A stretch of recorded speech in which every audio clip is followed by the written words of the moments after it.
Freakonomics Radio is sponsored by Southern New Hampshire University. The best investments are the ones you make in yourself, and no one knows that better than Southern New Hampshire University. With more than 200 online degree programs, no set class times, and low online tuition, Southern New Hampshire University is built to fit your life today and set you up for success tomorrow. Education is an investment. Why not make it a smart one? Apply for free at snhu.edu/Freakonomics. Freakonomics Radio is sponsored by Hotels.com. Hotels.com gives you access to hundreds of thousands of hotels worldwide. And when you join for free, you can save up to 20% instantly with member prices. Plus, every stay earns rewards. So when you book one trip, you're already lowering the cost of the next one. Hotels.com is simple, rewarding, and designed to help you get more out of every stay. Sign up for free and book today. Hotels.com. It's all in the name. Freakonomics Radio is sponsored by Amica. You know what they say, if you want to go fast, go alone. If you want to go far, go together. So go with Amica and get coverage from a mutual insurer that's built for their customers, one that looks after what's important to you together. Auto, home, life, and more, coverage that fits your unique needs. Amica helps you protect what matters most. Visit amica.com and get a quote today.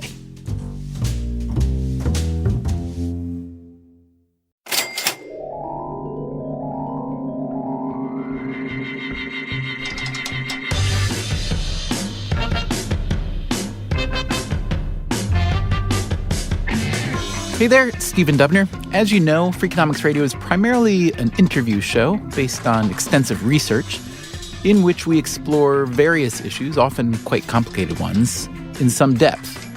But we need a break from that now and again. Don't you need a break from that now and again? Of course you do. And so, may we present the following episode of Freakonomics Radio live, not recorded in some somber radio studio, but in a pub, in front of a live audience. It's a little game show we like to play called Tell Me Something I Don't Know. It's got the same DNA as Freakonomics Radio, but in reverse. If you'd like to attend a future show or be on a future show, visit freakonomics.com/live. We'll be in New York on March 8th and 9th at City Winery. And in May, we're coming to California, in San Francisco on May 16th at the Norse Theater in partnership with KQED, and in Los Angeles on May 18th at the Ace Hotel Theater in partnership with KCRW. Again, for tickets, go to freakonomics.com/live. And now, on with the show.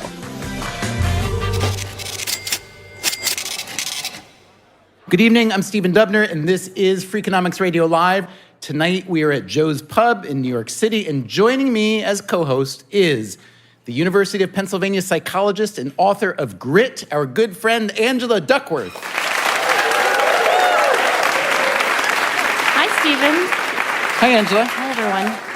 So happy to have you back. Angela, here's what we know about you so far. We know that you are founder and CEO of the Character Lab. Correct. That you are a MacArthur Genius Fellow who's advised the White House, the World Bank, NFL teams, and more. It's previous White House. Previous White House. That was the... it was Truman? After Truman, before Trump. Anyway, great to have you back on the show. Please tell us something we don't yet know about you. I was born in Cherry Hill, New Jersey, home to the very first real mall in America. Were you a mall kid? I was a total mall kid. Every time I go to a mall with like a food court, I feel like I'm home again.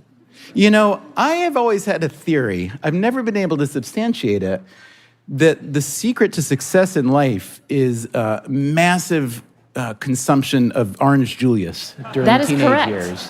What did you do at the mall? Wandered around and around and around until my parents picked me up. And, because you had grit. Yes, maybe that was the seed of the idea. Angela, it is so nice to have you here to play Tell Me Something I Don't Know. Here's how it's going to work. Guests will come on stage to tell us some interesting fact or idea or maybe just a story. You and I can then ask them anything we want, and at the end of the show, our live audience will pick a winner. The vote will be based on 3 simple criteria. Number 1, did the guest tell us something we truly did not know? Number 2, was it worth knowing? And number 3, was it demonstrably true? To help with that demonstrably true part, would you please welcome our real-time fact-checker, Mike Maughan. Mike is head of global insights at Qualtrics, and he's a co-founder of Five for the Fight, a campaign to eradicate cancer. Mike, we know Qualtrics calls itself an experience management company, and that you're always doing interesting research there. What have you learned lately? So we've done a series of pain indexes looking at different industries and the experiences that people want. I think the most interesting one is a hotel pain index, where we found that a third of guests who frequently stay at five-star hotels have cried because of a bad hotel experience.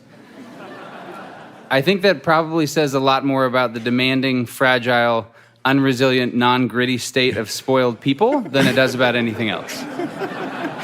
All right, then, Mike, it is time to play Tell Me Something I Don't Know. Would you please welcome our first guest, Colin Jeromak. So, Colin, I understand you are a professor of sociology and environmental studies at NYU, which sounds like an interesting combination. I'm ready, as are Angela Duckworth and Mike Maughan. What do you know, sir, that's worth knowing that you think we don't know? I would like to ask you, what animal is most responsible for inspiring Darwin's theory of evolution? Whoa. Finches. We're supposed to say the finches, and you're going to tell us the finches were not. Everybody thinks it's the finches. And the thing is the finches, of course, they have these different beaks. Some are short, some are long, some are curled, some are straight, depending on which island they were on. And they evolved these different beaks to be able to eat the seeds and the fruits that varied by islands. But Darwin didn't figure that out when he was on the HMS Beagle. He didn't figure that out till decades later. He thought that these were different birds that were somehow related, but he didn't think that they were the same species. So you're here to tell us that Darwin wasn't so bright. Well, it took him a couple decades to figure it out. There is an animal that did inspire him, right? Yes. And it is not the big turtle-like things that are not turtles, but they look like turtles? No, we've gotten further away. Is it a fast animal? I would say medium. Is it a delicious animal? I'm vegan, so I'd say no. Is it a, bigger than a bread box animal? No. Smaller than a bread box? Good. Is it a bread box? No. All right, tell us what the animal is. The pigeon.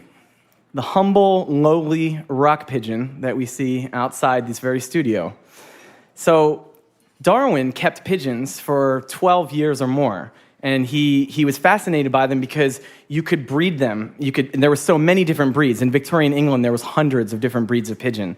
But the idea at the time was that all these different breeds came from multiple species. So he bred them and wanted to figure out how plastic they were.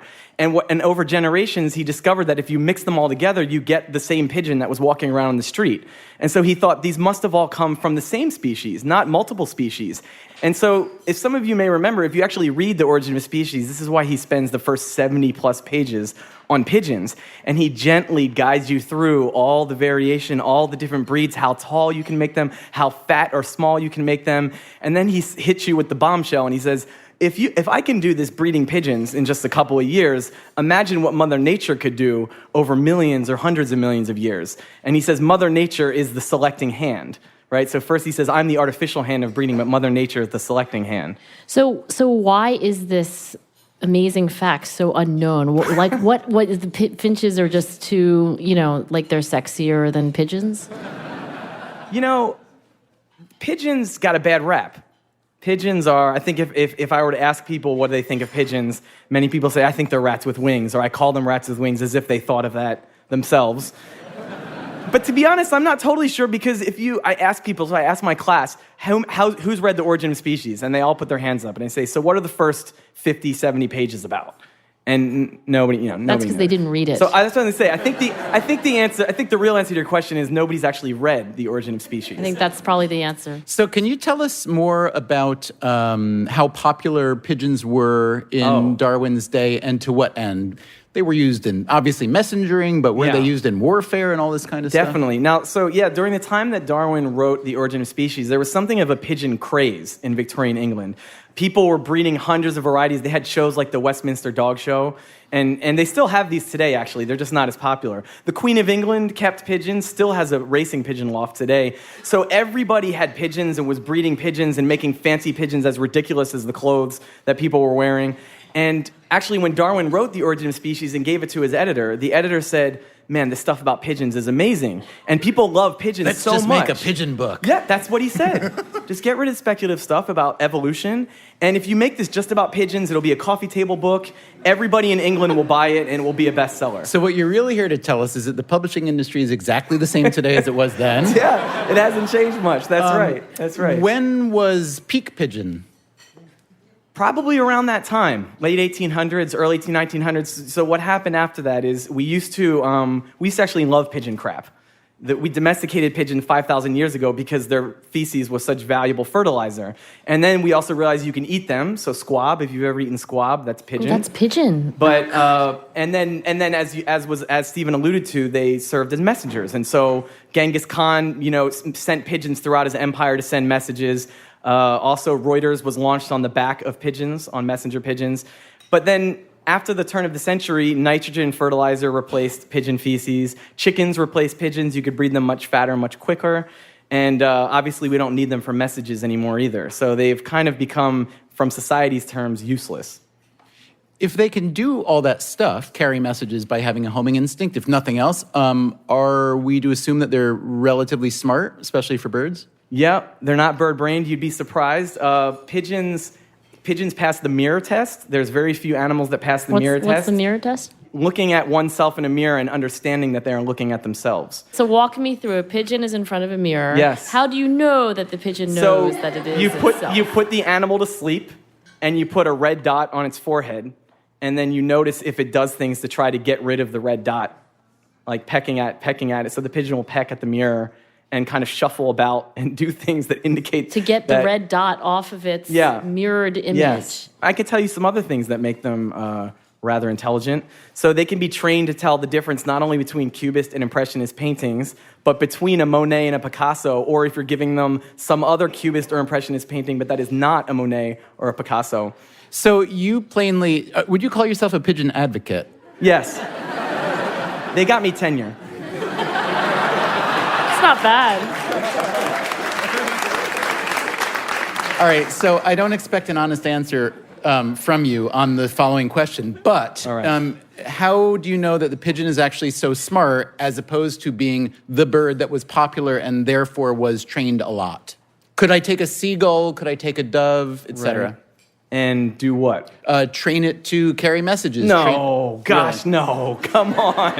Are you serious? No way. Wait, a dove? Isn't a dove, it's like a pigeon. I'm glad you brought that up, because this actually gets to Stephen's question about the bad rap that pigeons have. So a dove is all peace and purity, and a pigeon is a garbage eater. That's right. And there's many languages that don't even have a different word for pigeon and dove.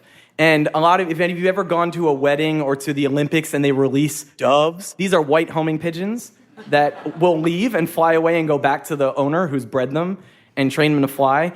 And so I argue that, a lot of religious iconography of Jesus as, the spirit descending, Jesus could have been a pigeon. We don't actually know whether that was a pigeon or a dove.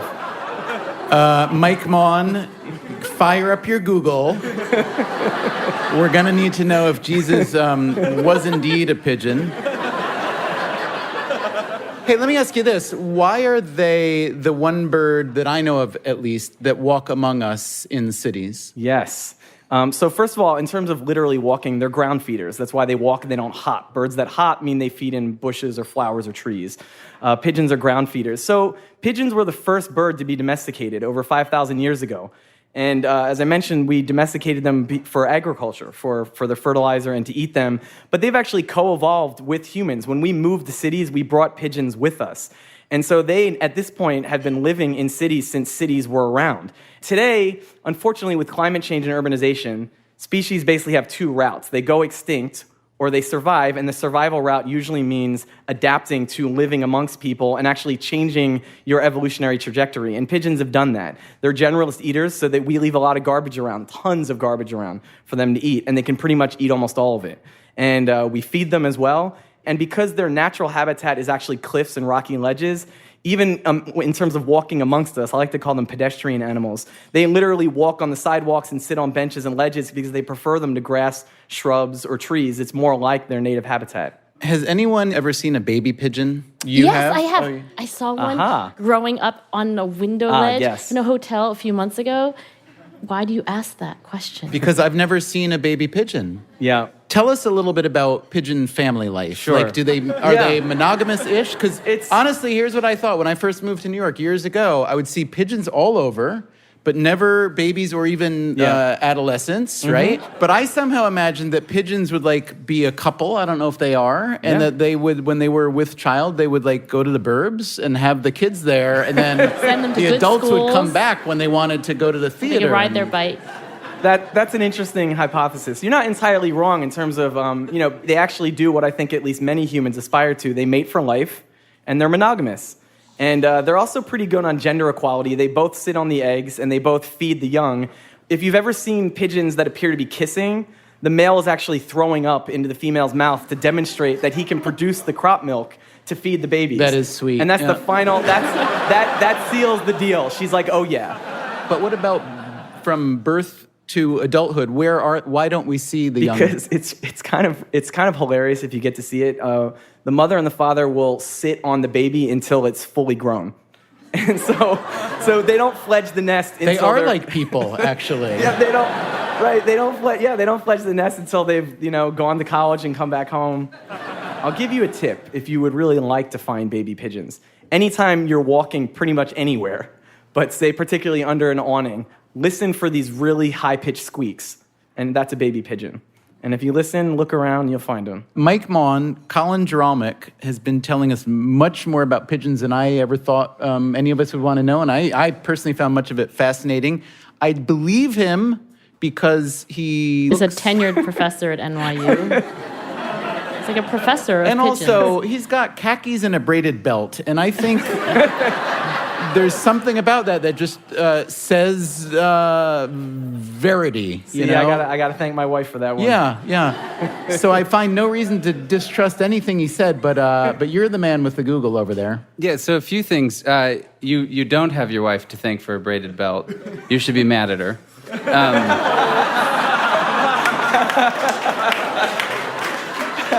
Number two, you said that pigeons were like humans because they're monogamous and mate for life.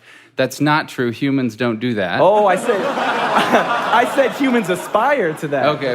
I said. Next, you and Angela were debating which animals are the sexiest. Just a quick warning, don't Google that on your work computer. So a few things. It's not very helpful, but a publication called City Lab, New York City, said that this city is believed to have between 1 and 7 million pigeons. Really great range there, so thank you. It's interesting to know that in the past 20 years in China, there's been an amazing boom in young money, and this self-made billionaire crowd has chosen pigeon racing as their sport of choice. The most expensive champion racing pigeon sold for almost $500,000. Lastly, I just want to say, you all know Crocs, the little rubber shoe.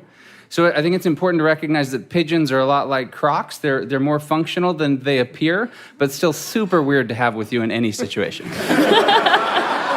Thank you, Mike, and thank you, Colin Jaralmick. Would you please welcome our next guest, Ben Orlin. Hi there, Ben. Hi. It says here that you are a math teacher and author of the new book, Math with Bad Drawings. So I'll assume you've got something a little mathy to tell us tonight. The floor is yours. Yeah, that's right. Yeah, my question for you is who's likeliest to buy lottery tickets? Is this another Finch pigeon? We're supposed to say low-income people who squander too much money on this ridiculous state-supported racket where they skim 40% off the top and then leave you with your shallow winnings to weep in your latte that you're also buying and shouldn't be. Stephen, how do you really feel? Jeez. I think the lotteries are evil. Don't they prey upon people's, lack of numeracy effectively, The other right? thing that I don't like about lotteries, just since we're getting it out there, Go for it. is that if you play the slots, what's the rake on a slot machine? You're a math guy. It's very small. I think like 7% maybe. Yeah, I think it's in that Right? range. a parimutuel, you go to a horse track, the track is maybe taking 12, 14%? Yeah, maybe closer to 20, but yeah, in that range. Okay. But the state, what's the average for state lotteries across? Close to 50%, Right. yeah, 40% or so. So you're here to tell us something, however, within this... Diabolical system. Yes. Yeah, so I'm a math teacher, so it's not my place to decide how the state should cheat people out of their money.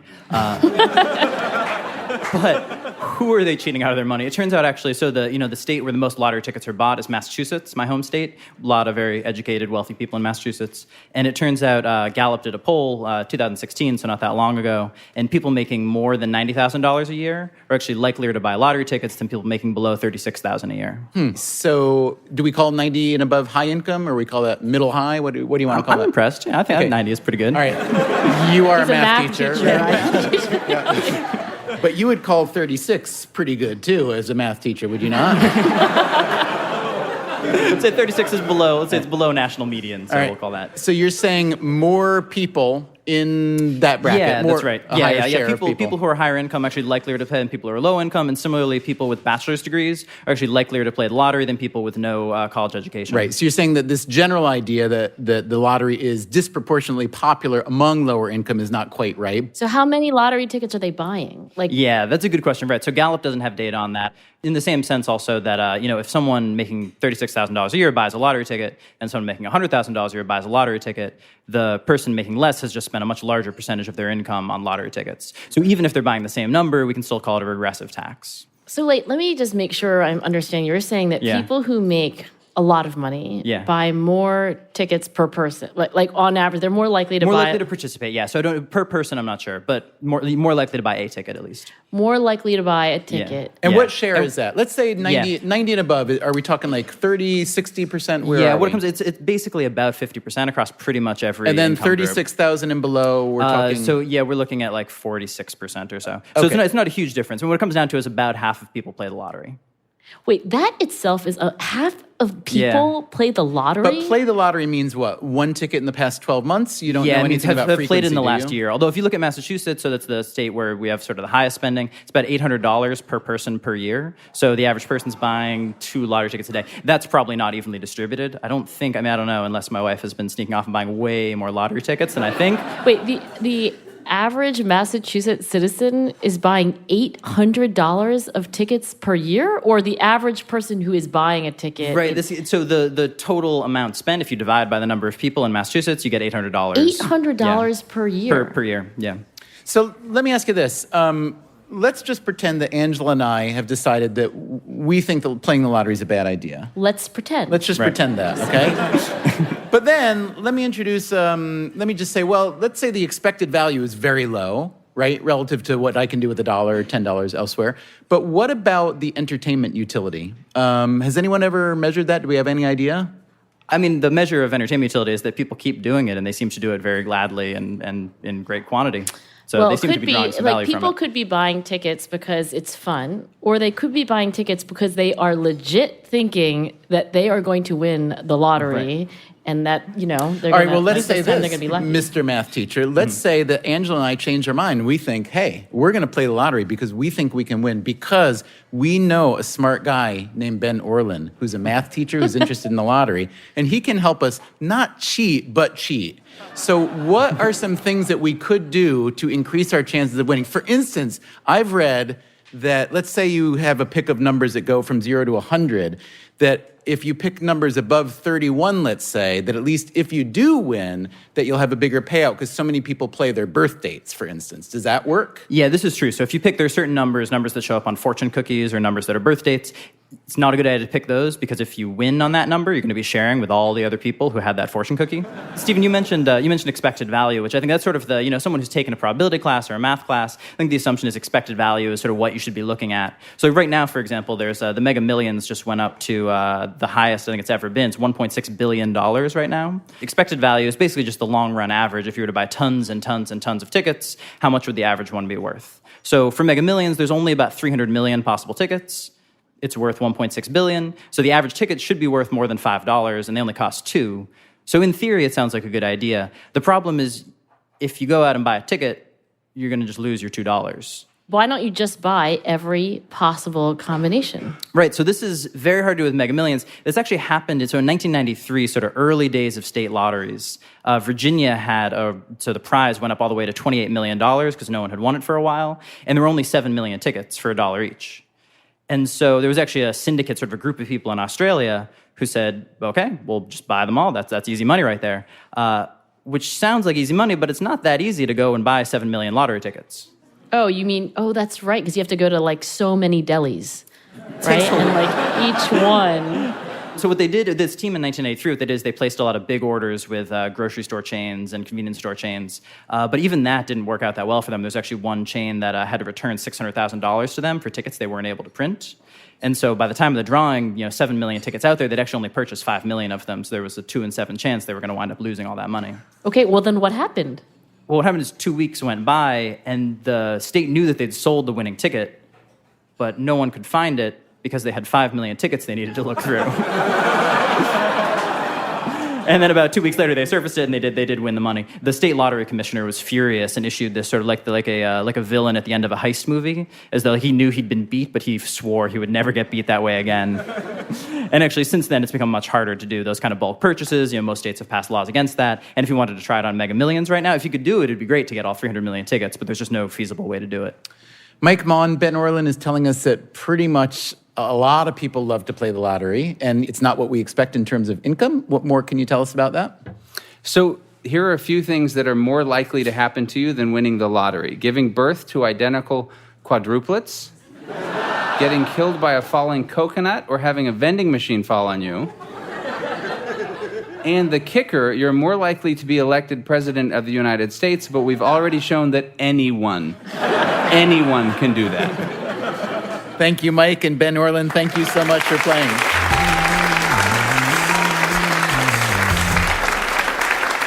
Would you please welcome to the stage Kate Sicchio. Kate is an assistant professor of dance and kinetic imaging at Virginia Commonwealth University. Kate, why don't you tell us something we don't know, please? Sure. I can tell someone's emotional state when they're using their smartphone just by looking at them without seeing what's on their screen or what they're reading. How? By how hard they're weeping? No.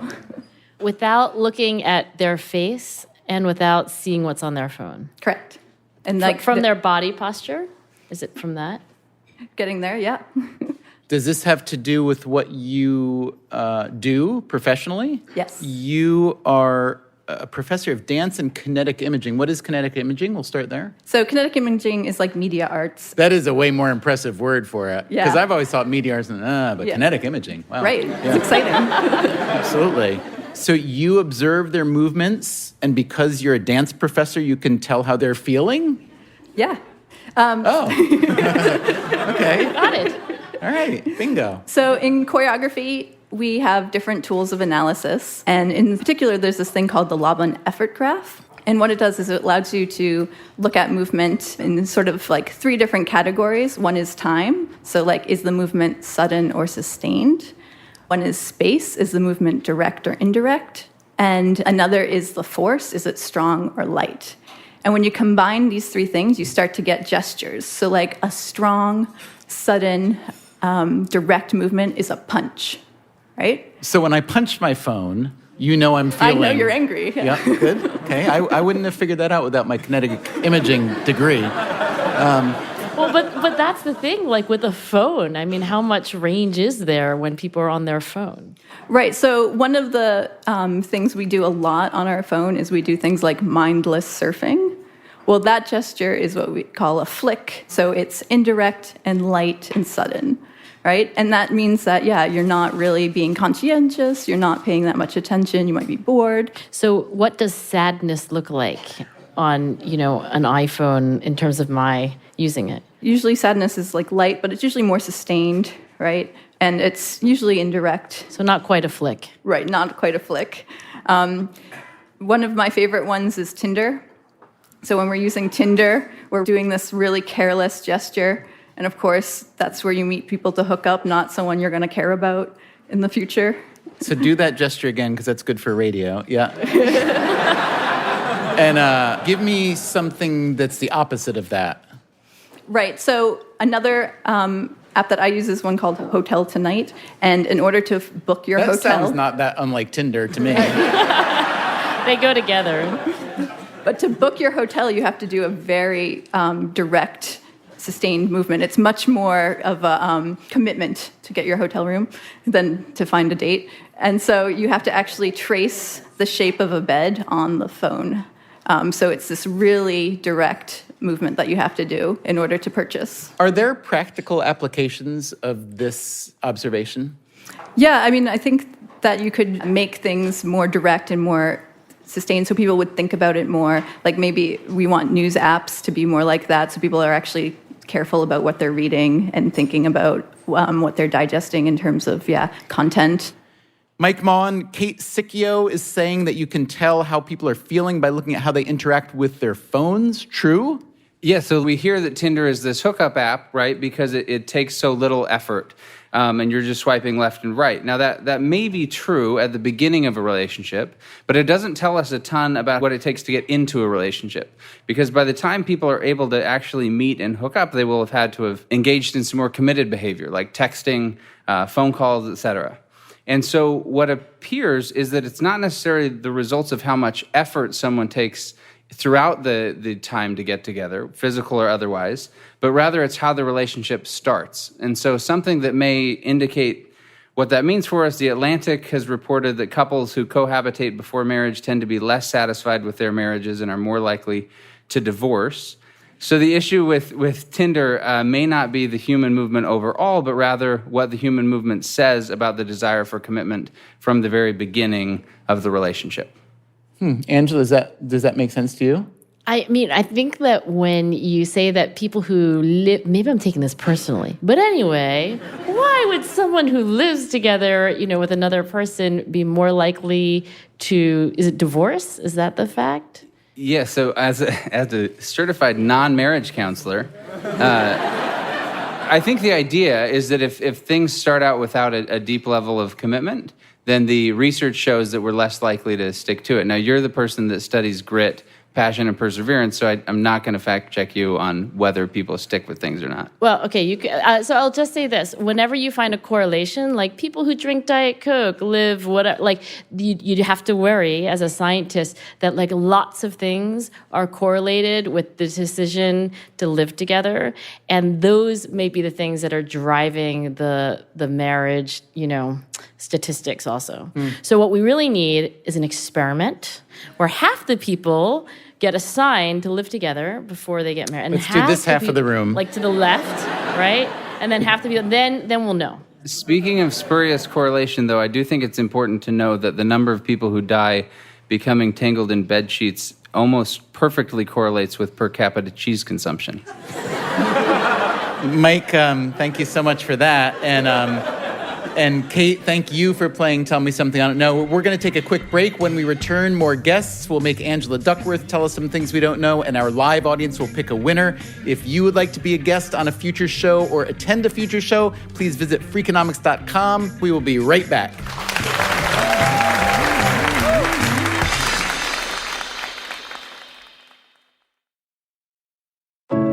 At Edward Jones, we believe rich is more than caring about the latest and greatest. It's also taking care of what gives your life meaning. That's why your dedicated financial advisor meets you where you are with personalized financial strategies that help protect what matters so you can preserve your progress while creating a path forward. The key to being rich is knowing what counts. Let's find your rich together. Edward Jones, member SIPC.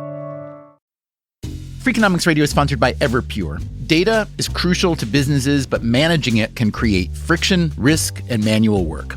Everpure transforms static data into a living system, intelligent, instantly accessible, secure, energy efficient, and ready to perform. Plus, there is zero downtime for upgrades and maintenance. Whether your data is in the cloud, on premises, or at the edge, Everpure makes data management so simple it feels like second nature. Tame your data chaos with Everpure. Visit everpuredata.com to learn more. Freakonomics Radio is sponsored by Southern Company. The world and its energy needs are always changing. Southern Company's commitment to meeting this demand stays the same. That's because Southern Company believes energy is more than a utility, it's what powers possibilities. So they are looking ahead and investing $80 billion in infrastructure upgrades and are committed to fueling growth in ways that benefit all customers so that reliable and affordable energy is accessible for generations to come. Go to southerncompany.com to learn more. Southern Company, building the future of energy.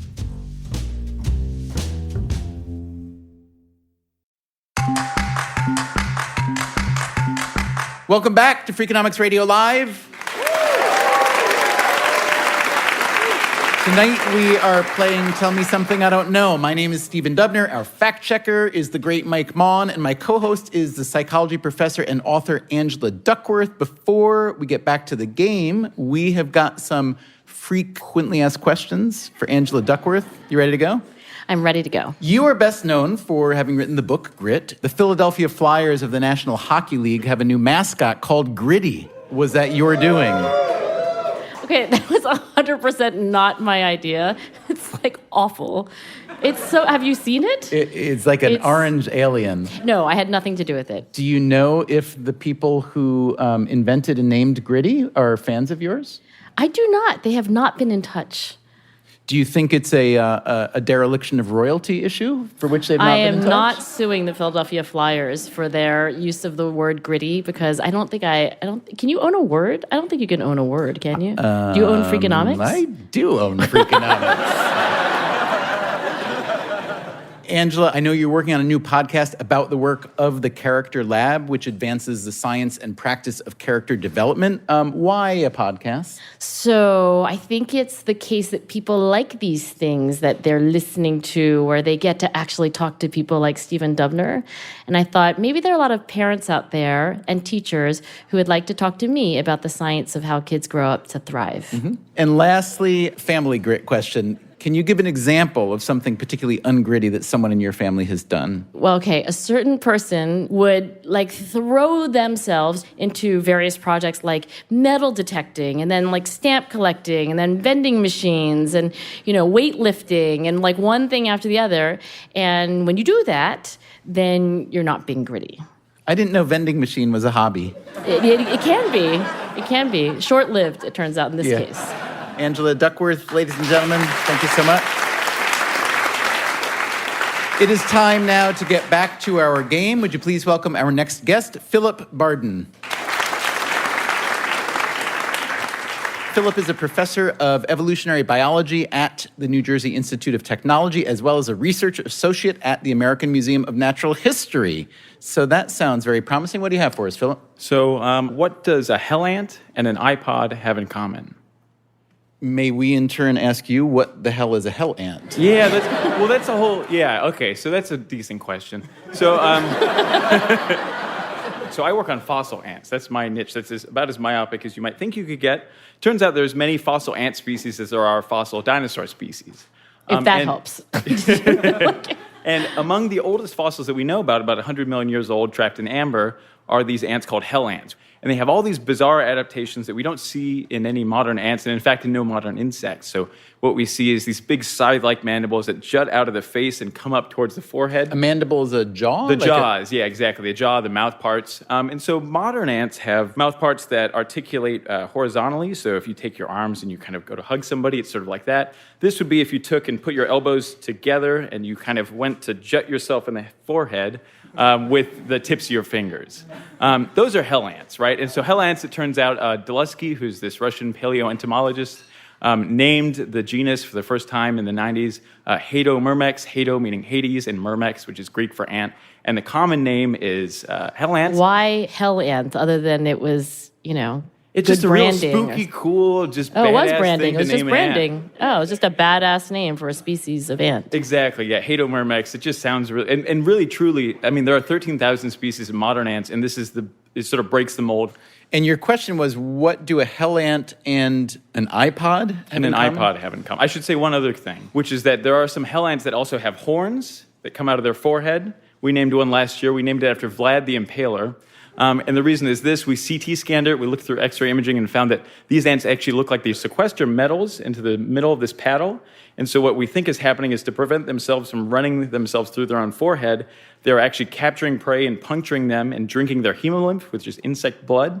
So that's why we named it after Vlad the Impaler. Were they the size roughly of modern ants? They were about a centimeter, yeah. So like your pinky. So how is it possible that an ant that tough didn't make it?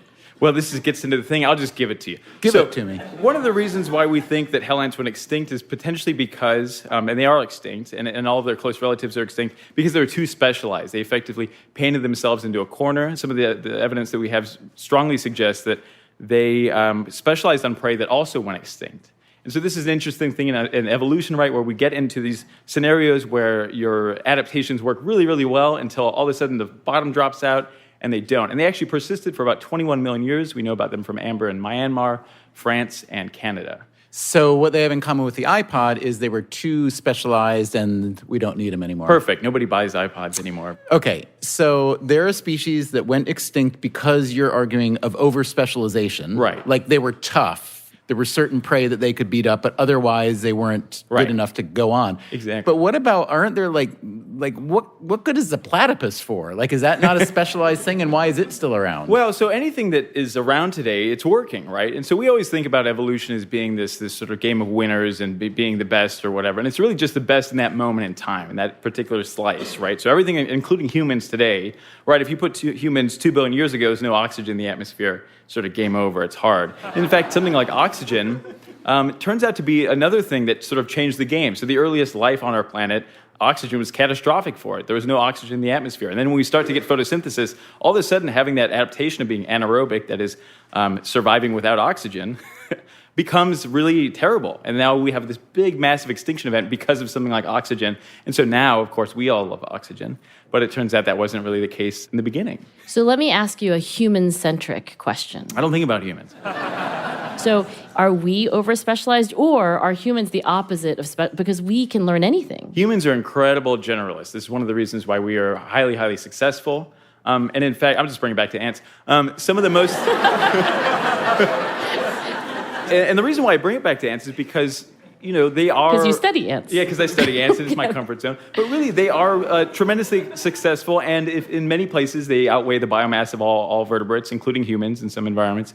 And the most successful ants are also generalists, right? So they can capitalize on all kinds of resources. They don't rely just on one particular food source, right?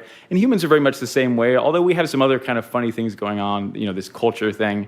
It's a little bit funky. Yeah. Yeah, and the ability to rapidly pivot. Aren't modern ants said to be quite social? They are. They're all eusocial. Exactly, yeah. And do you think that part of the hell ants problem was a lack of some kind of socialization? This is a great question. So we thought about this. We really thought that maybe it was that the earliest ants really weren't social or weren't social to a degree, and they were actually outcompeted by their highly, communistic sort of counterparts who are alive today. And in fact, what we found is that that's not the case. The earliest ants, including hell ants, are highly social. There's no such thing as a solitary ant. All 13,000 species today and all 700 fossil species, so far as we know, all were social. So, for example, if you look at all of the different amber deposits in Earth history, starting at 100 million years ago, ants never make up more than 1% of all insects in amber, and yet we find many aggregations of them together. We calculate it on the back of a napkin. We're not mathematicians, but we figure that it's something like 1 in a trillion, the idea of finding 20 worker ants in one piece when you have less than 1% abundance. Are high or low income ants more likely to buy lottery tickets?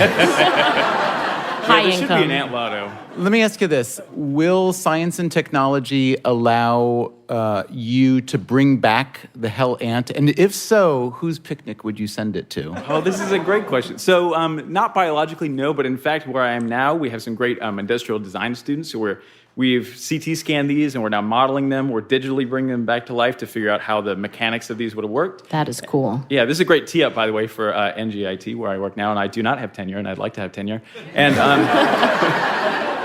and we're also printing and constructing giant molds that are motorized, so we can use these for outreach. We're taking them to schools and museums, potentially for museum exhibits also, because we really don't think about insects as part of the fossil record, but they are today, 75% of all species that exist are insects. Mike Maughan, Philip Barden's been telling us about the extinct hell ant. What do you have to add? So I think a lot of people here misunderstood. When you say hell ant, we all think about our ant from hell who's always trying to set us up.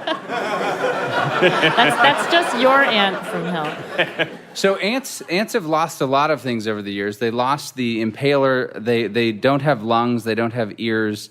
They can't swim. They do have 2 stomachs. It's interesting to see, though, that like ants have lost a number of things, we as a culture have lost many things, some good, some bad. We've lost answering machines, pagers, Velcro wallets. We no longer have decent politicians. We've lost MySpace, which was a terrible tragedy. And if you haven't yet lost Nickelback, do yourself a favor. Thank you, Mike and Philip Barden. Thank you so much for playing Tell Me Something I Don't Know. Great job. Would you please welcome our final guest of the evening, Levan Grijalva. Levan works in data analytics here in New York. He is a memory athlete and currently holds the title of 5th best memory in the United States. I'd like to apologize to our audience that we can only get the 5th best memory athlete in America. But Levan, that sounds awesome, and I can't wait to hear what you have to tell us, so the floor is yours. All right. So have you ever been sitting in your living room on the couch and you remember that you need to get something from the kitchen? You get up, you walk to the kitchen, and as soon as you get there, you just completely forget what it is. So my question is, why does walking from one room to another cause you to forget? Because you are like place memory, right? Like you are activating the memory representation in one place, and that has all these cues. And then you go to another place, and those cues are absent. That's basically it. It's something called the doorway effect. I'm a psychology professor. That's really good. What happens is when you're sitting on your couch, you are thinking of something and you inadvertently kind of, maybe you're looking at the TV or you're looking at the shelf, and that idea somehow gets tethered to that location. So as soon as you walk to the next room, when you're no longer looking at that, you seem to have forgotten what that is. And what happens is as soon as you sit back down on your couch, it just comes right back to you, which is actually what memory athletes do in a way. We use a technique called the memory palace, where we place information that we want to memorize in specific locations in different rooms. And then we're able to recall them later on like that. And you said it's called the doorway effect? The doorway effect, yes. Meaning you pass through and you lose it? Yeah. Hey, can I just ask you, my thought before Angela figured it right out was I thought of something, I think it was Arthur Conan Doyle once said about how the memory is like an attic, and if you fill it up with junk, then when you have something valuable to put in it, you don't have room. And what it made me think of is if you walk into another room, you're just hit with all the new stimuli there, and they somehow hurt your being able to summon the memory because there's like only so much RAM that we all have going on. That's not an issue? Actually, I love Sherlock Holmes, so I know that quote really well. And what I thought was really interesting was that he's saying that your brain has a limited amount of space, which, believe it or not, I mean, as far as these memory athletes are concerned, we can pretty much memorize large amounts of information. I don't think anybody, if there's any scientific studies that show that there is a limit, like this person has hit the limit of all they can memorize. So while it's sort of true, I don't know if that's exactly it. Just a side observation, you say the phrase memory athlete as if we think that is athletic. It takes training, right? Yeah. It takes no, practice. hey, I'm not saying it's not, but I'm curious, was that said originally in jest and it got real, or... No, that's a very good question. I mean, mnemonist is another name for it, but I guess, yeah, we could just call ourselves memory athletes or mental athletes. So I want to know more about this thing that you do. So can you give me some examples of things that you've memorized or competitions that you've been in? Sure. So there's lots of competitions all over the world every year. And basically people like myself get together and they try to memorize as much information in the shortest amount of time possible. So some of the events are, let's say, memorizing hundreds of random digits, binary digits, names and faces, abstract images, lines of poetry. And one of my particularly favorite events is basically memorizing the order of a shuffled deck of cards in under 5 minutes, if possible. So it's basically after all these events, scores are tallied up, and then you get, a champion. So you're obviously very good at this. I'm curious, do your fellow competitors, do you all pretty much use the same methods? They pretty much do. As I was mentioning before, the memory palace is the main technique that we use, which is an ancient Greek technique where you basically construct places in your mind. So like at a smaller level, you might imagine your apartment as a memory palace. You might imagine your front door as a location number 1. And you walk through and your living room would be location number 2. Your kitchen could be location number 3, the bathroom number 4, and finally your bedroom number 5. So what you've done is you've created a mini journey that you can close your eyes and walk through it. So on a much larger scale, this is what memory athletes do. We just have hundreds and hundreds of palaces and different ones, yeah. Are they real or are they imagined palaces? So they can be either one. Like I tend to like to use real locations. Like I just came back from Ecuador. So on my trip, I tried to stop in a few different museums and stuff like that and try to build memory palaces along the way. But I also used to play a lot of video games, first-person shooters. So I would actually take the environments in the game and also turn those into memory palaces. Basically, anything that you can imagine yourself in. It's so much easier, though, if it's real places. Like humans are really good at navigation.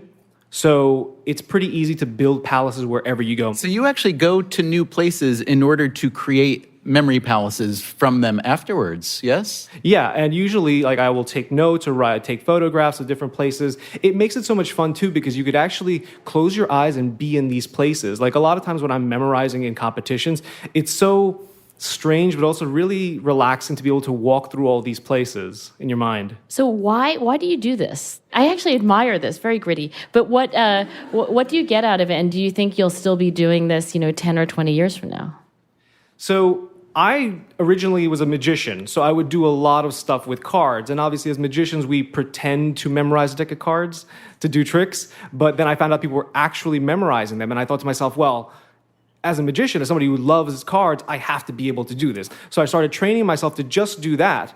But it turned out it was so much fun to actually be able to do this. Like just being able to achieve faster speeds. Like the first time I ever memorized a deck of cards for a magic trick, it took me 3 hours. Now it takes me 32 seconds. I mean, the sheer amount that you can cut down is just so interesting. And even 4 years into competing, I'm still finding that there's things about the brain and how memory works that I didn't know before. Can you just give us an example of, let's say, a deck of cards memorizing, and obviously you don't have them with, or do you have a deck of cards on you by chance? I do.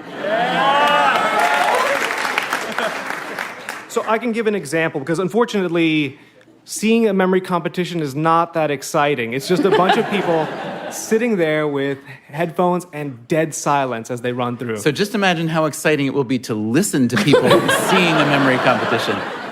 So basically what it is the technique is, I already mentioned the memory palace. In my mind, I have a location that I'm set to go when I want to memorize. Cards are abstract. It's hard for you to remember them because they have no real meaning. So what we do is we turn every card into somebody or into something that's more meaningful. So in the technique that I use, I've turned every card into a person and an action associated with it. So let's say the 10 of hearts is Homer Simpson. Because why?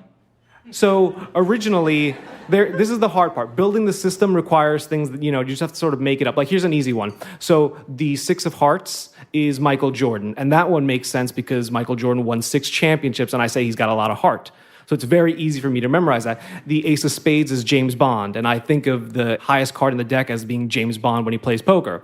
So some of them are easy to associate. Okay, so each memory athlete creates their own mnemonic for each card, correct? Yes, so basically it's slight variation. So my system, like I was saying, uses 2 cards. So let's imagine that, so I mentioned that the ace of spades is James Bond and the 10 of hearts is Homer Simpson. So if I was memorizing if the cards were in that sequence, let's say ace of spades, 10 of hearts, I would take my first location. Let's imagine the front door. And I would take the first card, the ace of spades, and imagine James Bond standing at the front door. But the second card is the 10 of hearts, Homer Simpson. But it also gets confusing because later on, when I'm remembering it, I'm like, wait a minute, was it James Bond and Homer Simpson or Homer Simpson and James Bond? So what we do is we modify the technique to create a hierarchy. So the first card is the person. The second card would be an action. So it would be James Bond drooling, which is an action that Homer Simpson does. So if it was the other way around, if it was 10 of hearts, ace of spades, it'd be Homer Simpson drinking a martini. And you do all that for 52 cards in how many seconds? So my current competition best is 34 seconds. My personal best is 32 seconds. What do you think you can do right now? I'm not sure. I'm a little bit out of practice, but All right, let's. So, what, do you shuffle them, or do we shuffle them? Yeah, you can. I feel like we should shuffle them. Yeah. So we'll do about half the deck only because regurgitating 52 cards might be a little boring. All right. Let's see. I'm going to try to go through a few of them and see what we get, right? Angela, should we narrate a little bit? Because it's very dramatic. There's a man on stage looking at cards. You're making this so hard for him. I know.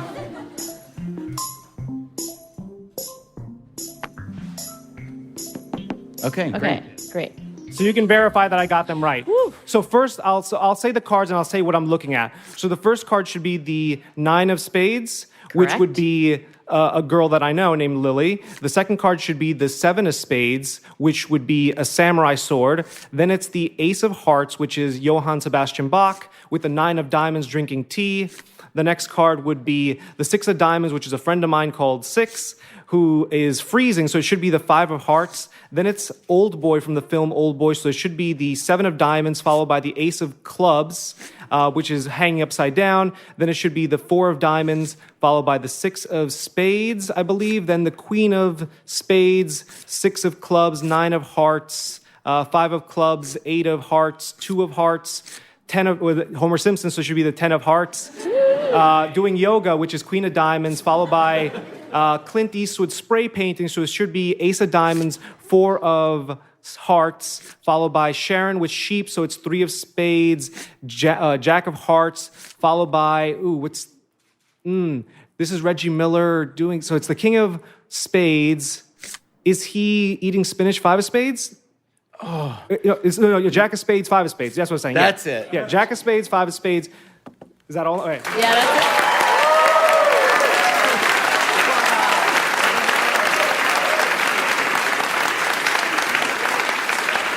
So that was remarkable. You know, I've read about people who do exactly this, and somehow, and it's impressive, obviously, when you read it, but that was absolutely remarkable. Thank you. Thanks for doing it for us. Can I ask you this? Yeah. Which is more important to you, beating the 4 memory athletes who are ranked higher than you, or beating yourself?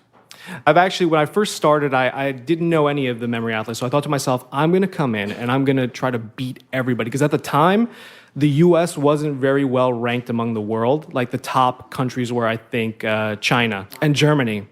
But by coincidence, the same time that I started competing, 2 other friends of mine, well, now they're friends, but 2 other athletes started competing as well. And they were so great that right now the number 1 guy in the U.S. is also the number 1 guy in the world. So the U.S. now holds the record for being the best country with a memory athlete, as it were. America's great again. I have a question for you, Levon. What does this phenomenon, the original phenomenon you were talking about, the doorway effect, or just the way you've learned to control memory or to build memory, what does this suggest for people with memory loss? Is there anything clinical-ish, therapeutic-ish that it suggests? Well, that's kind of interesting because at the same time, like, people make the joke a lot of times that I should never forget anything. And if anybody who knows me knows that I have a pretty average memory when I don't pay attention to things. The reality of it is that these techniques are so specialized that this is what I use for a deck of cards, right? I could practice this for hours and be really fast at a deck of cards. It won't translate to being fast at numbers. I would have to specialize and train just at numbers. I teach a class, and what I try to tell people is basically, you practice these things, and when you understand them, you're able to use them in your day-to-day life. So it's a really great way to kind of stay in shape, but unfortunately, these techniques are very specialized for what it is that you want to use. So there's no magic key that if you practice this, it'll improve your general memory. Mike Maughan, Levon Grijalva has not only showed us how to memorize part of a deck of cards, but told us a lot about memory and memory athletes. Care to tell us if everything checks out? So for years, golfers and cheerleaders have been mocked mercilessly for calling themselves athletes. You have just handed them an amazing gift. A couple of substantive things. We learned from Colin Kammerer on this podcast a while back that one of the keys to memory is curiosity, because it enhances the encoding process, which is one of the 3 stages of memory, which are encoding, storage, and recall. So this idea that we've talked about of the doorway effect happens when we change locations and therefore remove triggers that help us in the recall stage. So it's encouraging to know that we're not crazy when we walk out of a room and forget what we were doing. Interestingly, like all things in life, it turns out that to increase your memory function, you're supposed to get sleep, exercise, and eat a healthy diet. So in other words, it's probably not worth doing what it takes to improve your memory. Mike, thank you, and Levon, thank you so much for playing Tell Me Something I Don't Know.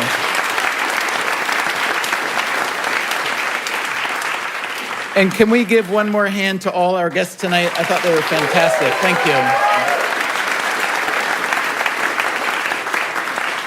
you. It is time now for our live audience to pick a winner. Tough one, so good tonight. Would you please take out your phones and follow the texting instructions on the screen?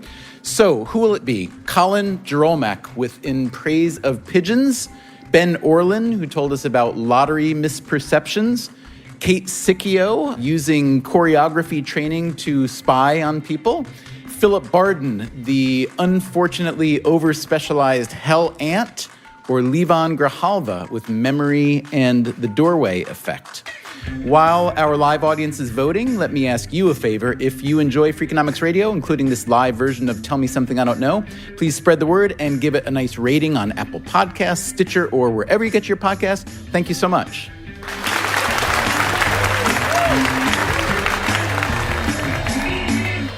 Okay, the audience vote is in. Once again, thank you so much to all our guest presenters tonight, who I thought were just awesome. Each of you will receive this brand new limited edition Freakonomics Radio lapel pin. Lapel not included. And our grand prize winner tonight, thank you so much for telling us all about pigeons, Colin Jerolmak. To commemorate your victory, we'd like to present you with this certificate of impressive knowledge. It reads, I, Stephen Dubner, in consultation with Angela Duckworth and Mike Maughan, do hereby vow that Colin Jerolmak told us something that we did not know, for which we are eternally grateful. That's our show for tonight. I hope we told you something you didn't know. Huge thanks to Mike and Angela, to our guests, and thanks especially to you for coming to play Tell Me Something. Thank you so much.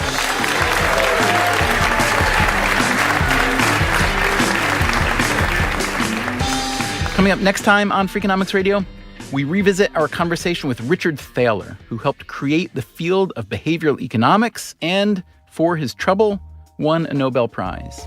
I will say that I found the whole thing to be pretty emotional, partly because, of where I came from intellectually. What was the original thinking behind behavioral economics? We don't think people are dumb. We think the world is hard. That's next time on Freakonomics Radio. And before then, we'll be slipping a few bonus episodes of Freakonomics Radio Live into your feed, with co-hosts Alex Guarnaschelli, Christian Finnegan, Manoush Zomorodi, and featuring enough useful facts to get you through a whole holiday season of family gatherings. Hope you enjoy. Tell Me Something I Don't Know and Freakonomics Radio are produced by Stitcher and Dubner Productions. This episode was produced by Allison Craiglow, Harry Huggins, Zach Lipinski, Morgan Levy, Emma Morgenstern, Dan Zula, and David Herman, who also composed our theme music. The Freakonomics Radio staff also includes Greg Rippin and Alvin Melleth. Thanks to our good friends at Qualtrics, whose online survey software is so helpful in putting on this show. And thanks to Joe's Pub at the Public Theater for hosting us.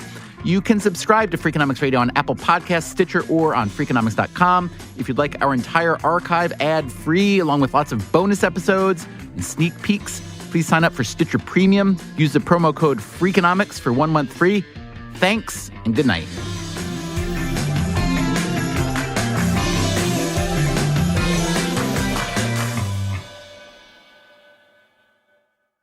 That was appropriately awkward. Nicely done.